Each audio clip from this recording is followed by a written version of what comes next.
Hello दोस्तों, नमस्कार और आज के सेशन में आपका स्वागत है। आज हम जो पढ़ने वाले हैं वो है in the world of dictionaries. ये चैप्टर आपकी इंग्लिश टेक्स्ट बुक का 11th चैप्टर है, जैसा कि आपको पता है। और सबसे पहले अगर चैनल को सब्सक्राइब ना किया हो तो ज़रूर कर लेना, क्योंकि यहाँ पे आपको हर एक चीज़ अच्छे से समझ में आने वाली है, ये मेरा वादा है। So let's start the session with the first one. लेकिन उससे पहले हाँ, एक चीज़ है कि भाई तुम लोग बच्चे हो, ठीक है, तुम्हारे लिए स्क्रीन्स अच्छी नहीं है, तो इसीलिए कृपया करके अगर आप मोबाइल में देख रहे हो तो ब्लू शेड या रीडिंग मोड वाला ऑप्शन होता है, ये ब्लू शेड वाला ऑप्शन दिख रहा होगा, ये रीडिंग मोड वाला दिख रहा होगा, तो फटाफट उसे ऑन कर लेना, क्योंकि आपके आंखों के लिए ये सब अच्छा नहीं होता है, ठीक है। So let's start the session और इंट्रोडक्शन देखते हैं। सब आपकी टेक्स्ट बुक का ही है, टेंशन मत लो।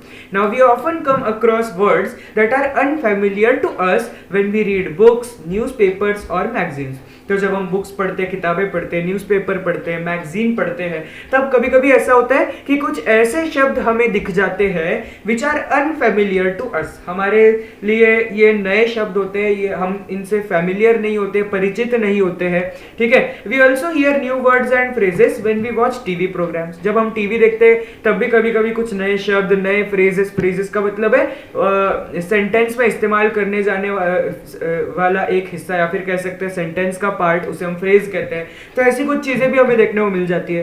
तो how do we find the meanings of these words? तो इन वर्ड्स का मीनिंग हम कैसे निकालते हैं? तो मैक्सिमम लोग आपकी उम्र के क्लास 4th के तो अपने एल्डर्स से पूछते होंगे, अपने टीचर से पूछते होंगे, राइट। द प्रॉब्लम, अब देखिए प्रॉब्लम क्या है। In the classroom the teacher is always available to the students to tell the meaning of new and difficult words. तो क्लासरूम में तो आपकी टीचर होगी हमेशा कि नए नए और डिफिकल्ट जो शब्द तुम्हें दिख जाते हैं उसके मीनिंग बताने के लिए। बट ही और she can not accompany every student all the time to explain the meaning of the new word. तो देखिए, जो नए शब्द होते हैं उनका मतलब तो बता देगी टीचर, लेकिन हर समय हर एक स्टूडेंट के साथ वो नहीं रह सकती। कंपनी का मतलब होता है कंपनी देना, साथ में रहना, ठीक है। तो हमेशा तो साथ नहीं रह सकती ना आपकी teacher. Besides grown up people also need help in this respect. अब हो सकता है कि जो बड़े लोग हैं हमसे, उनको भी कुछ शब्दों के मीनिंग ना आते हो। भाई उनके दिमाग में डिक्शनरी थोड़े ही स्टोर्ड है, उनके दिमाग में पूरे वर्ड की लिस्ट थोड़े ही ना स्टोर्ड है। तो इसलिए कभी कभी उनको भी ऐसे हो सकते हैं कि इसका मतलब जानना हो। तो इसका सोल्यूशन ये है कि a language has hundreds of thousands of words in it. It is impossible for one person to know all of them, but all these words can be explained in a dictionary. तो देखिए, एक language में हजारों करोड़ों शब्द होते हैं और सभी का मीनिंग सबको पता होना इम्पॉसिबल है, लेकिन इन सबको डिक्शनरी में एक्सप्लेन किया जा सकता है, मतलब डिक्शनरी में इनकी लिस्ट बनाई जा सकती है, ठीक है। So let's go. At some time और the other you must have advice to look up a word in a dictionary by your teachers और parents. Let us now see what the word dictionary means. तो आपके parents ने या फिर आपके teachers ने बोला होगा कि भाई ये शब्द का जो मीनिंग है वो डिक्शनरी में देखो, तो डिक्शनरी क्या होती है वगैरह, ये सब हम देखने वाले हैं। Given in this video are some examples of how the word might be explained in different dictionaries. तो अलग अलग डिक्शनरीज में अब एक वर्ड को कैसे एक्सप्लेन किया गया होगा, ये हमें पता करना है। अब डिक्शनरी क्या होती है भाई? डिक्शनरी देखिए, सबसे पहले आपको यहाँ पे पार्ट ऑफ स्पीच दिया हुआ है ना, नाउन, ठीक है, ऐसा पार्ट ऑफ स्पीच दिया हुआ है। उसके बाद आपको यहाँ पे मीनिंग दिया हुआ है। A book in which words are listed in alphabetical order from A to Z।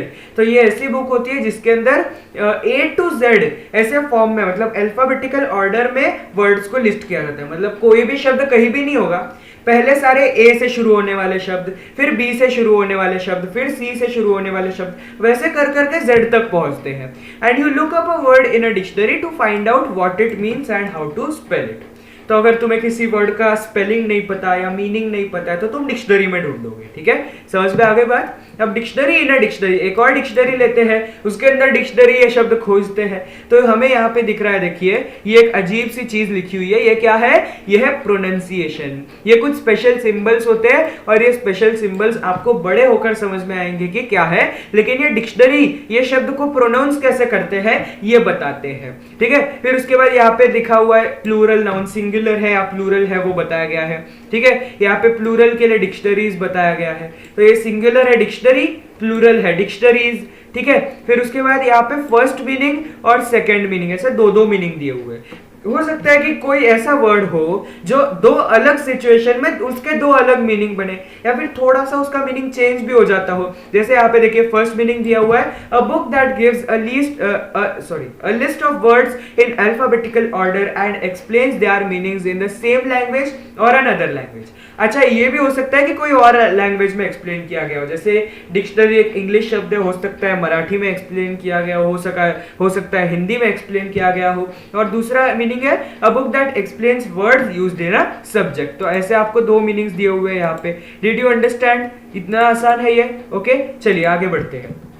Dictionary in English Marathi dictionary, तो English to Marathi dictionary, English to Hindi dictionary, ऐसे एक लैंग्वेज से दूसरे लैंग्वेज में अर्थ बताने वाली डिक्शनरीज भी मिलती है। जैसे आप यहाँ पे देख सकते हैं, ठीक है, कि यहाँ पे डिक्शनरी दिया हुआ है, इसको मराठी में कैसे प्रोनाउंस करेंगे ये दिया हुआ है। इसका प्लूरल नाउन दिया हुआ है, प्लूरल मतलब एक से ज्यादा, अनेक जिसे हम कहते हैं। और यहाँ पे मराठी में इसका मीनिंग दिया हुआ है, शब्दांचे अर्थ, उच्चार, वापर याबद्दल माहिती देणारे पुस्तक शब्दकोश कोश।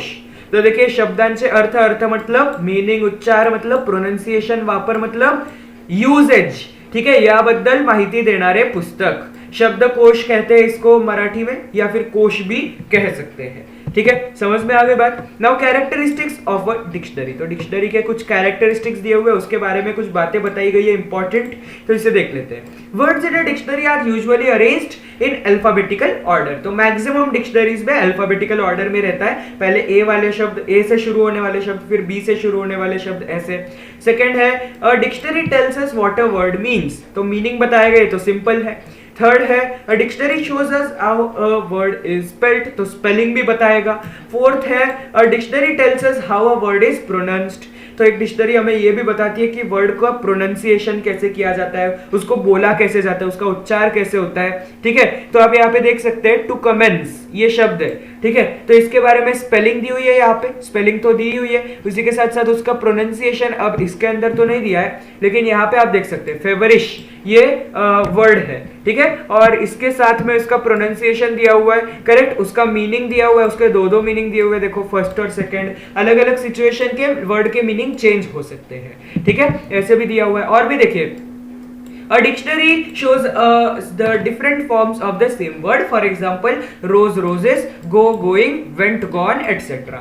तो एक ही शब्द के अनेक रूप होते हैं, वो भी दिखाए जाते हैं। जैसे फेवरिश है, उसका अलग रूप फेवरिशिंगली दिखाया है, सॉरी फेवरिशली दिखाया है, फेवरिशनेस दिखाया है। ठीक है, तो ऐसे अलग अलग उसके रूप, अलग अलग उसके फॉर्म्स भी दिखाए जाते हैं। Even a dictionary tells us with the help of examples how a word is used. तो एक शब्द को कैसे इस्तेमाल किया जाता है वो भी हमें डिक्शनरी एग्जांपल्स के थ्रू बताती है। जैसे आप यहाँ पे अगर देखेंगे तो यहाँ पे आपको दिखाया गया है, देखो अब देखिए टू कमेंट्स ये शब्द को कैसे इस्तेमाल किया जाए।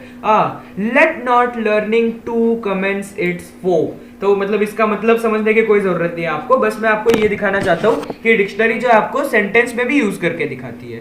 ठीक है, समझ में आई बात। और देखिए क्या है, a dictionary points out the different meanings of the words which have the same spelling, तो एक डिक्शनरी एक ही शब्द के अलग अलग मीनिंग्स भी बताती है। तो जैसा कि आप देख सकते हैं दो मीनिंग दिए हुए, ठीक है, समझ में आई बात। और एक और चीज रह गई थी यहाँ पे बीच में, a dictionary lists many other words और phrases related to that word, तो डिक्शनरी में क्या होता है कभी कभी कि उसी शब्द से रिलेटेड कई और शब्द, कई और फ्रेजेस के बारे में लिखा जाता है। ठीक है, समझ में आ गई बात। अच्छा, एक और लास्ट वन बचा है, a dictionary also tells us the grammatical class to which a word belongs. अब ये ग्रामेटिकल क्लास क्या होती है? ग्रामेटिकल क्लास मतलब है कि वो उसका पार्ट ऑफ स्पीच कौन सा है, भाई वो नाउन है, वो प्रोनाउन है, उसका जेंडर क्या है वगैरह, ये सारी चीजें भी डिक्शनरी में लिखी जाती है। समझ में आ गई बात आपको। अब टाइप्स ऑफ डिक्शनरी देख लेते हैं।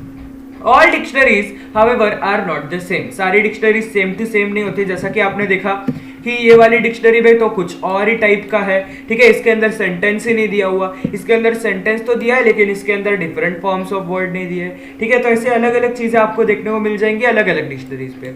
Depending on who is going to use the dictionary, the information in it is arranged and presented in different ways. तो अलग अलग डिक्शनरीज में अलग अलग तरीके से जो इंफॉर्मेशन है उसे अरेंज किया जाता है, उसको प्रेजेंट किया जाता है आपके सामने। Do you know what are there different types? Let us look at a few of them. कुछ टाइप्स को देखते हैं, जैसे कि चिल्ड्रंस डिक्शनरीज। देखिए बहुत ही अच्छी एक आपको इलस्ट्रेशन यहाँ पे दिख रही है, इलस्ट्रेशन मतलब पिक्चर, ठीक है। तो ये देखिए यहाँ पे ऑक्सफोर्ड चिल्ड्रंस डिक्शनरी की फोटो है, इसके अंदर देखिए बहुत सारे फोटोज भी दिखाए गए हैं, ठीक है। फोटोज के साथ साथ आपको यहाँ पे ये भी दिखाए गए, देखिए फोटोज के साथ यहाँ पे वर्ड और उसके मीनिंग भी है। उसके साथ साथ नीचे देखिए includes homework, supplement, grammar, punctuation and spelling made easy. तो ये सारी चीजें आपको चिल्ड्रंस डिक्शनरीज में देखने को मिलती है। इसके अंदर आपको पिक्चर्स भी दिखते हैं, आपको वर्ड्स भी दिखते हैं और आपको प्रैक्टिस के लिए भी कुछ चीजें, आपकी वोकैबुलरी को, आपकी इंग्लिश को इंप्रूव करने के लिए भी कुछ चीजें इसके अंदर देखने को मिलती है। Some dictionaries are designed specially for children. They include only a few thousand words, but there are many pictures and diagrams in the children's dictionaries. तो इसके अंदर इतने ज्यादा शब्द तो होते नहीं, करोड़ों शब्द है इंग्लिश भाषा में, लेकिन उनमें से कुछ हजार ही होंगे, लेकिन उसके साथ साथ पिक्चर्स भी दिखाई जाएगी, डायग्राम्स भी दिखाए जाएंगे। भाई तुम एक 7-8 साल के लड़के के हाथ में एक ऐसी किताब रख दो जिसमें कोई फोटो नहीं है, सिर्फ वर्ड्स ही लिखे हुए हैं, वो पढ़ेगा? बिल्कुल नहीं पढ़ेगा, वो तो बिल्कुल भी नहीं पढ़ेगा। इवन यहाँ पे जो लैंग्वेज होती है वो भी सिंपलर रहती है, क्योंकि भाई छोटे बच्चों की लैंग्वेज इतनी ज्यादा डेवलप तो होती नहीं, ठीक है। There may also be word games, puzzles and jokes based on the meaning or use of words. तो मैंने आपको बताया कि यहाँ पे word games, puzzles दिए जा सकते हैं for homework, ठीक है। उसी के साथ साथ कभी कभी jokes भी दिए जाते हैं जिससे कि आपको उसका use समझ में आया, उसका meaning समझ में आया word का, ठीक है। Now next is pronouncing dictionaries. तो किसी शब्द का pronunciation कैसे होता है, उसको कैसे बोला जाता है, उसके लिए pronouncing dictionaries का इस्तेमाल किया जाता है। देखिए ये बहुत ही अच्छी एक फोटो है कि pronouncing, इसको कैसे प्रोनाउंस किया जाता है वो ही यहाँ पे दिखाया गया है यूजिंग सिंबल्स, ठीक है। तो इसी तरीके से आपको ढेर सारे प्रोनाउंसिएशंस दिखाए जाते हैं। Some dictionaries provide only the pronunciation of words, it is shown with the help of special symbols. तो अलग अलग सिंबल्स का इस्तेमाल होता है इसमें। फिर डिक्शनरीज ऑफ सिनोनिम्स। सिनोनिम्स का मतलब क्या होता है? सिनोनिम्स का मतलब होता है सिमिलर वर्ड्स। सिनोनिम्स का मतलब होता है सिमिलर वर्ड्स, ओके। अब देखिए यहाँ पे क्या है, some dictionaries give list of synonyms, words which have a similar meaning, उसके जैसा meaning. They may also include antonyms और अपोजिट्स। तो देखिए यहाँ पे आपको एक इलस्ट्रेशन दिख रहा है कि यहाँ पे सिनोनिम एंटोनिम की डिक्शनरी में अगर आप सिनोनिम ये शब्द को सर्च करते हो, मतलब तो आपको क्या मिलेगा, ये सिनोनिम ये शब्द मिलेगा, इसके अंदर सिनोनिम के भी सिनोनिम्स मिल गए आपको, मतलब सिनोनिम के सिमिलर अर्थ के। देखिए सिनोनिम तो एज इट इज दिया है, ऑल्टरनेट, ऑल्टरनेटिव, ऑल्टरनेटिव मतलब ऑप्शनल, उससे ऑप्शनल शब्द, वही चीज है ना। फिर उसके बाद इक्विवेलेंट मतलब उसके इक्वल मीनिंग वाला है, ठीक है। उसके बाद और भी कई सारे दिए, यूफेमिज्म, ठीक है। सब्स्टिट्यूट, सब्स्टिट्यूट इसका मतलब है कि उसकी जगह पे दूसरा शब्द रख सकते हैं। तो इस तरीके से आपको सिनोनिम के भी सिनोनिम दिए हुए हैं और सिनोनिम के एंटोनिम भी दिए हुए कि सिनोनिम का अपोजिट वर्ड होता है एंटोनिम, ठीक है, या फिर कह सकते हैं अपोजिट, या फिर कह सकते हैं अपोजिट टर्म, ठीक है। ये सारी चीजें हैं। I hope it is clear to all of you. अब नेक्स्ट हम बढ़ते हैं विजुअल डिक्शनरीज की तरफ। तो भाई नाम देख लो, ठीक है। नाम, विजुअल का मतलब है विजन, विजन का मतलब होता है आंखों से देखना, तो विजुअल का मतलब है आंखों से देखने वाली डिक्शनरीज। जैसे आप देख सकते हैं ये है बहुत ही फेमस डिक्शनरी है, बहुत ही ज्यादा फेमस, इवन हमारे घर पे भी है ये, इतनी फेमस है, ठीक है। So this is the visual dictionary. इसके अंदर आप देख सकते हैं जो एरोप्लेन है ना, एरोप्लेन के अलग अलग पार्ट्स को लेबल किया गया है, राइट। अलग अलग पार्ट्स यहाँ पे दिखाए गए हैं, कैन यू सी, अलग अलग यहाँ पे फोटोज दिखाई जाती हैं। Some dictionaries contain only visuals और पिक्चर्स, इसके अंदर सिर्फ पिक्चर्स ही दिखते हैं हमें। They do not have to explain the meaning of words as the visual speak for themselves. तो यहाँ पे हम वर्ड के मीनिंग नहीं देखते हैं, यहाँ पे क्या देखते हैं, वो हमें फोटोज दिखाई जाती है और उन फोटोज से ही उस वर्ड का मतलब पता चल जाता है, ठीक है। The visuals may be in the form of photographs, diagrams or hand-drawn pictures. They are all labelled, ठीक है। तो क्या होगा, ये जो विजुअल्स है मतलब फोटोज है, ये फोटोग्राफ्स हो सकती है या डायग्राम हो सकते हैं या फिर हैंड ड्रॉन हाथ से बनाई हुई फोटोज हो सकती है, और इनको लेबलिंग भी की जाती है, इनके नाम बताए जाते हैं। जैसे कि simple visual is given on the next page, यहाँ पे आप देख सकते हैं कि प्लांट के जो पार्ट्स होते हैं वो यहाँ पे लेबल किए गए हैं, ठीक है। तो ये विजुअल डिक्शनरी का आपके लिए एक एग्जांपल हो गया। Did you understand? In the same way even complicated machines और systems are made simple in a visual dictionary. तो जैसा कि मैंने दिखाया, ये इतना कॉम्प्लेक्स होता है एरोप्लेन, इसको इतना आसान कर दिया है लेबलिंग करके, ठीक है। I hope it is clear to all of you. अब देखते हैं एनसाइक्लोपेडिक डिक्शनरीज। तो भाई एनसाइक्लोपीडिया का मतलब होता है जिसमें बहुत सारा इंफॉर्मेशन दिया हो। तो सिंपल बात है, एनसाइक्लोपीडिक डिक्शनरीज का मतलब कोई एक वर्ड है और उस वर्ड से रिलेटेड बहुत सारी इंफॉर्मेशन दी हुई है, ठीक है। तो इसे हम कहते हैं encyclopedic dictionaries. Now encyclopedias are books that give a lot of information on a great number of topics। बहुत सारे टॉपिक्स पर बहुत सारी इंफॉर्मेशन देने वाली बुक्स को हम एनसाइक्लोपीडिया कहते हैं। Encyclopedic dictionaries to give a lot more information about most of the words they contain. तो सिर्फ मीनिंग ही नहीं बल्कि उसके बारे में कुछ इंफॉर्मेशन भी दी जाती है। These dictionaries are usually quite thick and contain many more words than the smaller ordinary dictionaries। तो ये जो डिक्शनरी होती है वो काफी मोटी होती है क्योंकि इसके अंदर सिर्फ मीनिंग ही नहीं दिए जाते, इसके अंदर जो मीनिंग के साथ साथ उसके बारे में इंफॉर्मेशन भी दी जाती है। अब ऑनलाइन डिक्शनरी देख लेते हैं। एक नया कॉन्सेप्ट है जो एक 5-10 साल पहले हुआ ही नहीं करता था। तो ये देख लीजिए, computers at the internet have brought with them online dictionaries. They are very easy to use. तो कंप्यूटर है, इंटरनेट है, इनकी वजह से, इवन मोबाइल है, इसकी वजह से क्या हुआ है, ऑनलाइन डिक्शनरीज आ चुकी है और ये बहुत ही आसान होती है इस्तेमाल करनी। ऑनलाइन का मतलब इंटरनेट में। तो you just type the word and want to look up and instantly you are shown its meaning, use etcetera. तो जैसे कि मैंने यहाँ पे आपको एक फोटो दिखाई है कि ये इंटरनेट पे की मेरियम वेबस्टर डिक्शनरी है। You can always check it out on the Google. तो गूगल पे आप अगर ये सर्च करें मेरियम वेबस्टर तो आपको ये डिक्शनरी मिल जाएगी। इसके अंदर यहाँ पे जो सर्च कॉलम है, यहाँ पे आपको अपना वर्ड टाइप कर देना है। जैसे यहाँ पे टेबल है तो उस टेबल का आपको क्या क्या मिल जाएगा, आपको मीनिंग मिल जाएगा, यहाँ पे मीनिंग मिल गया, उसका यूजेज मिल जाएगा, मतलब उसके नीचे हो सकता है सेंटेंस दिया हो, ओके, एंड और भी कई सारी चीजें मिल सकती है। You can even listen to the proper pronunciation of a word. A printed dictionary can not do this. तो देखिए इसके अंदर एक फायदा भी हमें मिलता है कि भाई तुम्हें अगर पता नहीं है कि उसका प्रोनाउंसिएशन कैसे होता है तो यहाँ पे ऑप्शन दिया जाता है और उस ऑप्शन को यहाँ पे ये ऐसा ऑप्शन है, ठीक है, कुछ इस तरीके का, वहाँ पे स्पीकर बना होगा, ठीक है, इस तरीके का, और इसको अगर आप क्लिक करते हो तो क्या होगा, आपको प्रोनाउंसिएशन सुनने को भी मिलेगा। भाई एक बुक तुम्हें प्रोनाउंसिएशन सुना सकती है क्या? नहीं सुना सकती, लेकिन इंटरनेट तो सुना सकता है। So that is a plus point of online dictionary. एक और टाइप देख लेते हैं। Then there are some dictionaries that show how a word was used hundreds of years ago, how its use और मीनिंग और spelling changed over the years and how it is used today. तो आज वो शब्द, कोई शब्द है, वो शब्द कहाँ से आया, उसका ओरिजिन क्या है, वो कितने सालों से उसको इस्तेमाल किया जा रहा है, उसकी जो मीनिंग है, उसका जो स्पेलिंग है वो किस तरीके से चेंज हुआ है। मतलब क्या है पता है क्या, वर्ड जो है वो कई सालों के बाद वो चेंज हो जाते हैं, या तो वर्ड ही चेंज हो जाता है या तो उसका मीनिंग चेंज हो जाता है, और आज उसका यूज कैसे किया जाता है, ये सारी चीजें बताने वाली। ठीक है, यहाँ पे आप देख सकते हैं, यहाँ पे आपको एक सोर्स नाम का चीज दिया हुआ है, ठीक है, इन्फ्लुएंस्ड बाय एफ हर्लीक्विन, मतलब इनकी बुक से लिया हुआ है ये शब्द। कुछ ऐसी चीजें आपको देखने को मिल जाती है कुछ डिक्शनरीज में, उस शब्द की हिस्ट्री बताती है। नाउ इंपॉर्टेंस क्या है डिक्शनरी की?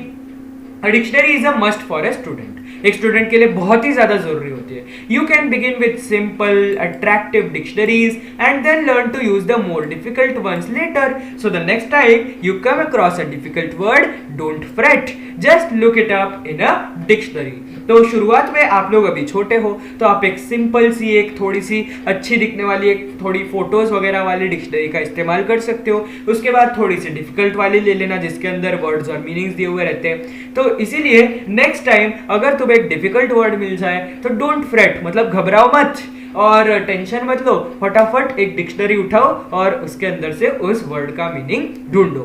तो दोस्तों यही था हमारा चैप्टर और आपको एक एक्टिविटी भी दी हुई है। You can make your own dictionary, write the meaning and other information about the words you plan to include in your dictionary on cards of the same size. Use a separate card for each word. Arrange the cards in alphabetical order. Your dictionary is ready.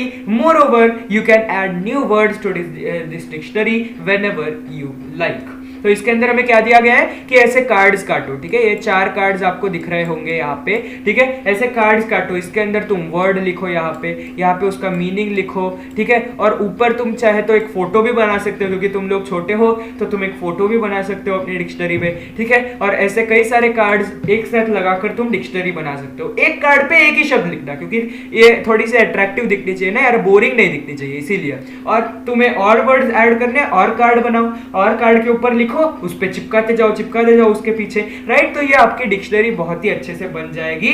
और alphabetical order में लगाना मत भूलना, A to Z वाले order में लगाना मत भूलना। अब ये आपको कब करना है? जब आपको छुट्टियां मिले या फिर जब आपको फ्री टाइम मिले। अब मैं आपको एक होमवर्क दे रहा हूं, मेमोरी मैप है ये, टाइप्स ऑफ डिक्शनरी कौन सी होती है, क्योंकि आपकी एक्सरसाइज तो कुछ नहीं दी हुई है टेक्स्ट बुक के अंदर, तो इसे आप जरूर सॉल्व करना, इससे आपकी थोड़ी सी प्रैक्टिस इस चैप्टर की हो जाएगी, ठीक है। सो thank you so much for watching. इसका एक बार स्क्रीनशॉट ले लो तो बाद में तुम इसको ड्रॉ कर सकते हो, ठीक है।